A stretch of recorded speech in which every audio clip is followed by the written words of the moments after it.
Hello guys, നിങ്ങളുടെ മുൻപിൽ ഞാനൊരു പ്രേതത്തെ കാണിക്കട്ടെ. ആദ്യം നിങ്ങൾ ആ 3 കുത്തുകളിലേക്ക് സൂക്ഷിച്ചു നോക്കുക. കണ്ണടക്കരുത്. ഞാൻ എണ്ണും.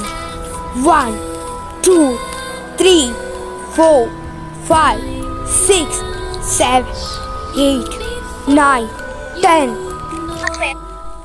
നിങ്ങളുടെ മുൻപിൽ ആദ്യം കാണുന്ന ആ ചുമരിലേക്ക് സൂക്ഷിച്ചു നോക്കിക്കൊണ്ട് ബ്ലിങ്ക് ചെയ്തുകൊണ്ടേയിരിക്കൂ നിങ്ങളുടെ കണ്ണുകൾ. അപ്പോൾ നമ്മൾക്ക് കാണാൻ പറ്റും ഒരു പ്രേതത്തെ. ആ പ്രേതത്തെ കാണുന്നുണ്ടെങ്കിൽ നിങ്ങൾ ലൈക്ക് ചെയ്യൂ, ഷെയർ ചെയ്യൂ, സബ്സ്ക്രൈബ് ചെയ്യൂ and comment below.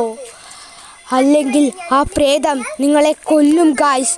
Bye guys, എല്ലാവർക്കും ബൈ.